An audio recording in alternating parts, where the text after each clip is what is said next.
How to upload images in Canva. Hello everyone, in this video I'm gonna show you how you can upload images to Canva. Firstly, open any of your preferred web browser. In your web browser, go to canva.com. In canva.com, make sure you log in to your account. Click on Create a Design at the top left corner to create a new project. Now you can select a size that you want the poster to be. I'm just gonna go to custom size. Now I'm gonna select this portrait mode. Once you select a size, you will land to this kind of interface.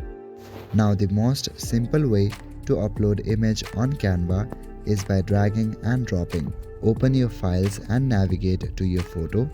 Now click on the photo and hold it. After that, drag the photo in the canvas. This will copy your image to Canva. There's also another method from which you can do this.